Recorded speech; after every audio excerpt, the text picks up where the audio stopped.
Hello friends, this is Sangam Forium. Welcome back to my channel Pharmacy.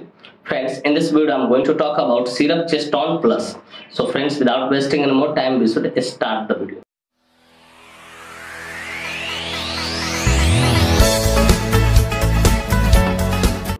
Friends, video को शुरू करने से पहले कुछ बातें मैं यहाँ पे शेयर करना चाहूंगा जो कि आपके लिए एक तरह से वार्निंग। फ्रेंड्स, यह वीडियो सिर्फ जानकारी के उद्देश्य से बनाया है। इस वीडियो को देखने के बाद कोई भी मेडिसिन आप खुद से इस्तेमाल ना करें, कोई भी सिरप आप खुद से इस्तेमाल ना करें, कतई सेल्फ मेडिकेशन ना करें। Friends, actually I don't support self medication at all. So friends, before taking और using any syrup medicine you must consult your doctor. कि कोई भी दवा हो, सिरप हो, इस्तेमाल करने से पहले आप अपने डॉक्टर से जरूर कंसल्ट करें। तो फ्रेंड्स, चलिए वीडियो की शुरुआत करते हैं। फ्रेंड्स, आज का हमारा टॉपिक है Cheston plus syrup. Friends, Cheston plus syrup एक बहुत ही शानदार, बहुत ही प्रचलित आरएक्स सिरप है, मतलब आरएक्स मेडिसिन है, जिसका इस्तेमाल कफ के साथ आने वाले स्प्यूटम को ठीक करने के लिए किया जाता है। कि अगर आप खांस रहे हो उसके साथ साथ स्प्यूटम भी बाहर आ रहा हो, तो वैसे खांसी को ठीक करने के लिए इसका इस्तेमाल किया जाता है। डियर व्यूअर्स, आरएक्स मेडिसिन कहने का मेरा अर्थ यहाँ पर हो रहा है कि जब तक डॉक्टर प्रिस्क्राइब नहीं करेंगे तब तक कोई भी मेडिकल शॉपकीपर वाला वो सिरप आपको नहीं देगा। तो डियर व्यूअर्स, मैं उम्मीद करता हूँ कि बात आपको अच्छे से समझ में आ गई होगी। फ्रेंड्स, यह सिरप एक्सपेक्टोरेंट कैटेगरी से बिलोंग करता है। अब जाहिर सी बात है, मैंने इस टर्म का इस्तेमाल किया है तो मेरे व्यूअर्स पूछेंगे sir what is the exact meaning of expectorant category. तो डियर व्यूअर्स, एक्सपेक्टोरेंट कैटेगरी कहने का अर्थ हो रहा है to promote secretion of sputum through air passage. कि कोई भी वैसा सिरप, ठीक है, जो स्प्यूटम को प्रमोट करे, कैसे करने के लिए, पतला करके निकालने के लिए। कहां से? एयर पैसेज, जो हमारे जो लंग्स में जो एयर पैसेज होते हैं, अल्वियोलाई जिसको आप बोल सकते हो, ठीक है, तो वहां से जो बाहर निकालने का काम करे, कैसे को, स्प्यूटम को पतला करके, ठीक है, और उसके बाहर निकालने की प्रक्रिया को, ठीक है, एयर पैसेज से जो तेज करे, प्रमोट करे, उस वैसे सिरप को हम लोग एक्सपेक्टोरेंट कैटेगरी का सिरप कहते हैं। तो डियर व्यूअर, सिंपली ये समझो कि कोई भी वैसा सिरप जो स्प्यूटम को क्या करे, प्रमोट करे बाहर निकालने में, मतलब एयर पैसेज, कैसे से, एयर पैसेज के माध्यम से उसका सेक्रेशन को बढ़ाए और एयर पैसेज के माध्यम से बाहर उसको निकाल दे। तो डियर व्यूअर्स, मैं उम्मीद करता हूं कि बातें आपको अच्छे से समझ में आएगा कि एक्सपेक्टोरेंट्स कैटेगरी क्या होता है। फ्रेंड्स, चलिए बात करना चाहें कौन सी कंपनी इसको मैन्युफैक्चर करती है, क्या इसके अंदर मॉलिक्यूल्स पाए जाते हैं, क्या इसके यूसेज होते हैं, क्या इसके कंट्राइंडिकेशन होते हैं, क्या इसके साइड इफेक्ट होता है, क्या इसके डोज होते हैं। इन सारी बातों पर हम लोग चर्चा करेंगे इस वीडियो में बहुत डिटेल से। Friends, I will make you understand each and everything in a very simple way. कि मैं यहाँ पे फ्रेंड्स सारी चीजों को बहुत शानदार तरीके से, बहुत सस्ता भर तरीके से समझाऊंगा। तो friends, first of all I would like to talk about which company manufactures it. कि चलिए सबसे पहले हम लोग ये बात करना चाहेंगे कौन सी कंपनी इस सिरप को मैन्युफैक्चर करती है। तो फ्रेंड्स, इस सिरप को सिप्ला फार्मास्यूटिकल इंडस्ट्री द्वारा मैन्युफैक्चर किया था, जो कि काफी प्रसिद्ध फार्मास्यूटिकल इंडस्ट्री है, इसमें कोई शक नहीं है। Friends, this syrup is basically manufactured by Cipla pharmaceutical industry. Friends, इसका एक बोतल 100 ml की पैकेजिंग में आती है, 100 ml की पैकेजिंग में आती है, जिसकी कीमत मार्केट में लगभग 70 रुपए से लेकर 80 रुपए के आसपास होती है और उतने में अवेलेबल हो जाती है। फ्रेंड्स, मैं एस्टिमेटेड प्राइस बता रहा हूँ, एग्जैक्ट प्राइस नहीं बता रहा हूँ, क्योंकि time to time price vary करता है। एग्जैक्ट प्राइस आप खुद देख लेना।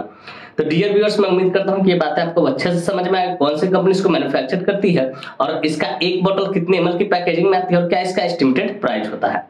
फ्रेंड्स, चलिए नेक्स्ट हम लोग बात करना चाहेंगे इसके मॉलिक्यूल्स के बारे में कि कौन कौन सा मॉलिक्यूल्स इसके अंदर पाया था।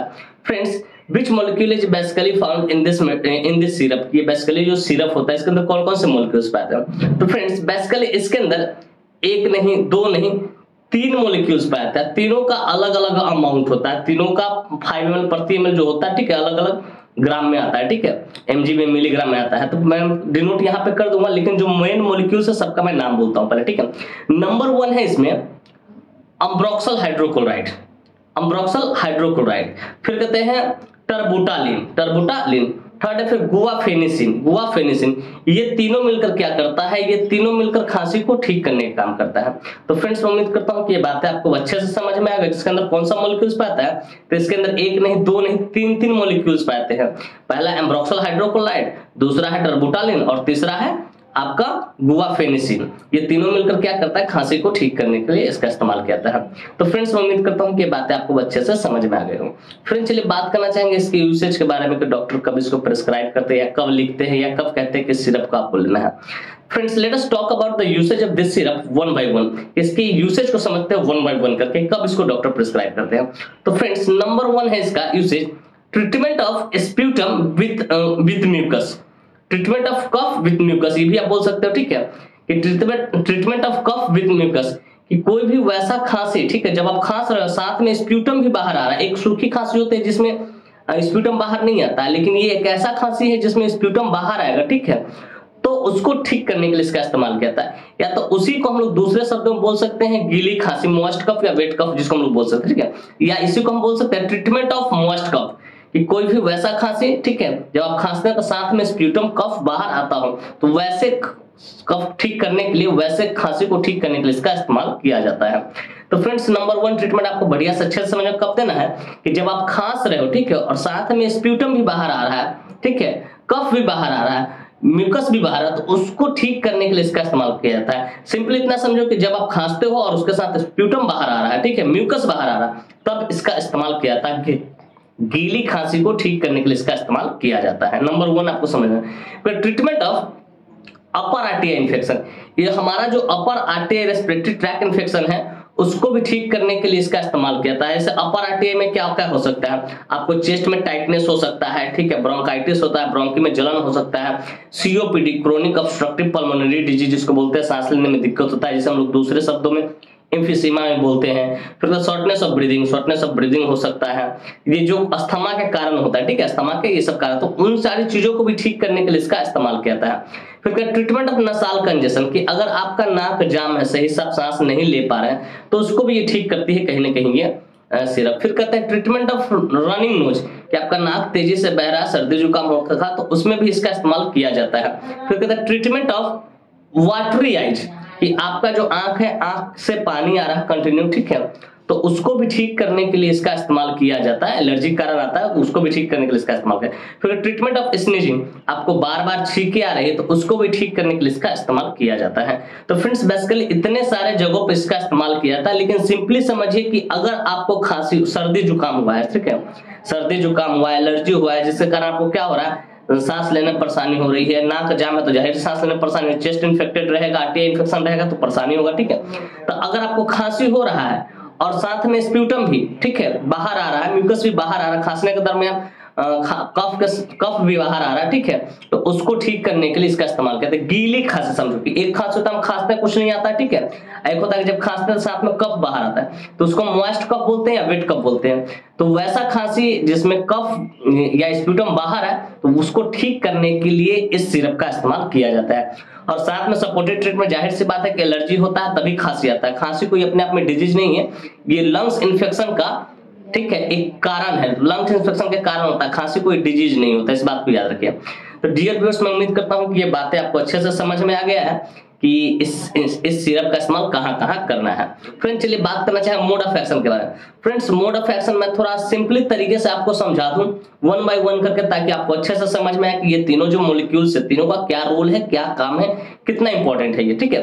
तो सबसे नंबर 1 लेते हैं अम्ब्रोक्सल हाइड्रोक्लोराइड। सबसे पहले अम्ब्रोक्सल हाइड्रोक्लोराइड करता क्या है, सिंपली ये क्या करता है कि एक म्यूकोलाइटिक एजेंट है। म्यूकोलाइटिक एजेंट कहने का मेरा अर्थ यह हो रहा है, ये म्यूकस को थिन करेगा, पतला करेगा, और एयर पैसेज के माध्यम से उसको बाहर निकालने का काम करेगा। कौन? ये अम्ब्रोक्सल हाइड्रोक्लोराइड। तो मतलब समझो कि अगर थिक म्यूकस है उसको थिन करेगा, पतला करेगा, गाढ़ा स्प्यूटम को, म्यूकस को पतला करेगा, और जो एयर पैसेज है उसके माध्यम से बाहर निकालने का काम करेगा। म्यूकोलाइटिक एजेंट का काम होता है कि जो आपका स्प्यूटम है, गाढ़ा है, निकल नहीं रहा, उसको ये पतला करेगा। क्या करेगा? पतला करेगा और उसको बाहर निकालेगा एयर पैसेज के माध्यम से। तो ये नंबर 1 आपको समझ में आ गया, ठीक है। उसके बाद कहते हैं टर्बुटालिन। टर्बुटालिन का क्या काम है, जरा इसको समझते हैं। देखिए, टर्बुटालिन जो है एक ब्रोंकियोडायलेटर, क्या ब्रोंकियोडायलेटर, जो ब्रोंकी को क्या करे, डायलेट करे, क्या डायलेट करे, जिससे सांस लेने में परेशानी ना हो आपको। अगर ब्रोंकी डायलेट होगा आपको सांस लेने में दिक्कत नहीं होगी, ठीक है। नसाल कंजेशन वगैरह ये सब जो प्रॉब्लम होगी जिससे सांस लेने में, तो वो दिक्कत है। तो ये क्या करता है कि जो अस्थमा के कारण दिक्कत होती है, जैसे आपको ब्रोंकाइटिस हो गया, ब्रोंकी में जलन हो गया, फिर आपको सीओपीडी हो गया, क्रोनिक ऑब्स्ट्रक्टिव पल्मोनरी डिजीज जिसको हम लोग एम्फिसीमा बोलते हैं, फिर आपको शॉर्टनेस ऑफ ब्रीदिंग, सांस लेने में दिक्कत हो रही है, चेस्ट टाइटनेस, आपका चेस्ट कुछ लग रहा है जकड़े हुए, पकड़े हुए, ठीक है, तो उसको दिक्कत को ठीक करने के लिए, वैसे दिक्कत को ठीक करने के लिए टर्बुटालिन यहाँ पे काम करते हैं। तो फ्रेंड्स, जो अस्थमा के कारण ये दिक्कत अस्थमा के कारण होता है कि मैंने बताया चेस्ट में टाइटनेस हो सकता है, आर्टरी इन्फेक्शन हो सकता है, फिर आपको ब्रोंकाइटिस हो सकता है, सीओपीडी हो सकता है, एम्फीसीमा हो सकता है। तो इन सारी चीजों को ठीक करने के लिए ये यहाँ पे टर्बोटालिन काम करती है ताकि ब्रोंकी को डायलेट कर सके और लोग सही तरीके से इनहेल कर सके, इनहेल एक्सहेल बढ़िया से कर सके, अच्छे से सांस ले सके। तो ये टर्बोटालिन का काम होता है। फिर इसके बाद गुआफेनिसिन क्या करता है? टू रिलीव चेस्ट टाइटनेस, कि अगर चेस्ट में जो टाइटनेस है उसको ठीक करने के लिए, उससे राहत देने के लिए इसका काम, ये काम करती है। तो फ्रेंड्स तीनों मिलकर इस तरीके से ये काम करती हैं।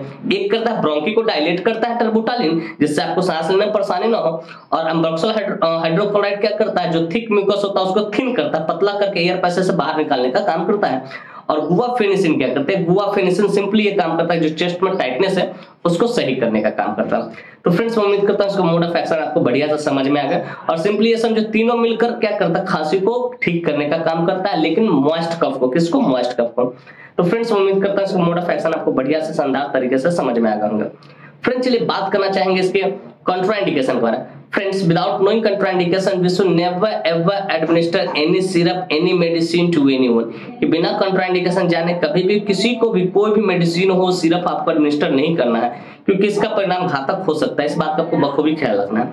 तो फ्रेंड्स नंबर 1 contraindication इसका प्रेग्नेंट लेडी की, अगर कोई लेडी प्रेग्नेंट है इन द फैमिली वे में है तो उसको आपको नहीं देना, इस बात को बखूबी आपको ख्याल रखना है। फिर कहते हैं ब्रेस्ट फीडिंग मदर, कि अगर कोई महिला अपने बच्चे को स्तनपान कराती है, दूध पिलाती है, तो उसको भी आपको नहीं देना है। फिर कहते हैं लिवर डिजीज और किडनी डिजीज, कि अगर कोई पेशेंट लिवर डिजीज या किडनी डिजीज से सफर करे तो उसको भी आपको नहीं देना है बिना डॉक्टर से कंसल्ट किए, क्योंकि डॉक्टर ही बताएंगे इसका सुटेबल डोज क्या होता है।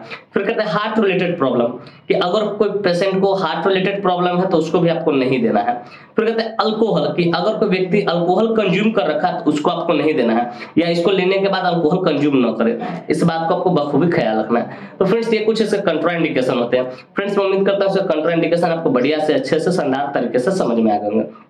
फ्रेंड्स चलिए बात करना चाहेंगे साइड इफेक्ट्स के बारे में। फ्रेंड्स जितने भी मेडिसिन है, ठीक है, जितने भी मेडिसिन है, सिरप है, एलोपैथिक में उसका कुछ ना कुछ थोड़ा बहुत साइड इफेक्ट आपको देखने को मिलता ही है। ठीक उसी प्रकार इसका भी कुछ साइड इफेक्ट है जो कि इस प्रकार है। नंबर 1 है नोजिया, आपका जी मिचलाएगा। फिर कहते हैं वोमिटिंग, उल्टी होगा। फिर कहते हैं डायरिया, आपका जो स्टूल है पानी की तरफ पतला हो जाएगा। फिर कहते हैं इररेगुलर हार्ट बीट, उसी को हम लोग दूसरे शब्दों में एरिथीमिया भी बोलते हैं, कि आपका जो धड़कन है, ठीक है, वो इररेगुलर, कभी कम कभी ज्यादा, कभी कम कभी ज्यादा होगा, ठीक है, कभी टैकीकार्डिया कभी ब्रैडीकार्डिया, ये हो सकता है इररेगुलर हार्ट बीट।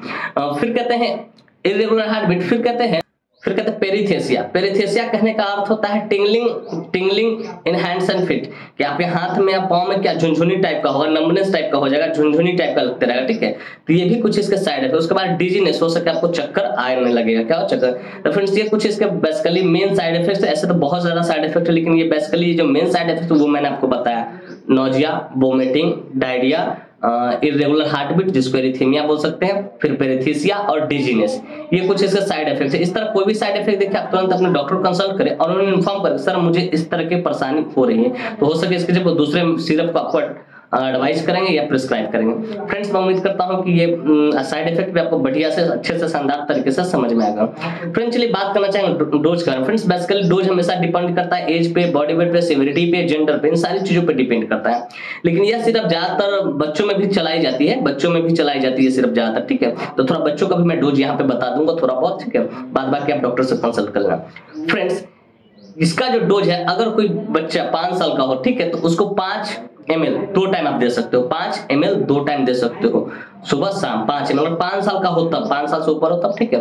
अगर कोई बच्चा 10 साल का हो तो उसी 5 ml को 3 टाइम कर दीजिए, सुबह दोपहर शाम कर दीजिए आप, ठीक है। अगर 18 प्लस कोई है, ठीक है, या उससे ज्यादा है, 10 प्लस जो भी हो, ठीक है, तो 10 ml इंटू TDS आप उसको 3 टाइम दे सकते हो, 10 ml करके। तो फ्रेंड्स ये डोज मैंने बताया आपको बड़ा शानदार तरीके से, मैंने आपको डोज बताया बच्चा के लिए 5 प्लस, जिसका उम्र 5 साल प्लस हो, 10 साल प्लस, और जिसकी उम्र 18 प्लस, उसके लिए मैंने डोज बताया। फ्रेंड्स मैं उम्मीद करता हूँ कि डोज आपको अच्छे से शानदार तरीके से समझ में आ गया। फ्रेंड्स मैं उम्मीद करता हूँ कि बातें बिल्कुल शीशे की तरह साफ हो गई होगी कि चेस्टोन प्लस सिरप क्या होता है, कौन सी कंपनी इसको मैन्युफैक्चर करती है, क्या इसके अंदर मॉलिक्यूल्स पाए जाते हैं, क्या इसके यूसेज होते हैं, क्या इसके कंट्राइंडिकेशन होते हैं, क्या इसके साइड इफेक्ट्स होते हैं, क्या इसका मोड ऑफ एक्शन होता है, क्या इसके डोज होते हैं, और साथ में ये भी उम्मीद करता हूँ मेरी यह वीडियो काफी इन्फॉर्मेटिव, काफी इंटरेस्टिंग, काफी जबरदस्त लगी होगी आपको, और मेरे इस वीडियो से आपको कुछ ना कुछ सीखने को जरूर मिला होगा।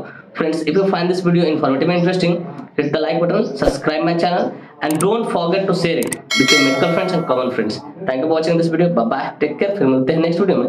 तब तक स्वस्थ रहिए, मस्त रहिए, ख्याल रखिए अपना और अपने परिवार का। थैंक यू, धन्यवाद।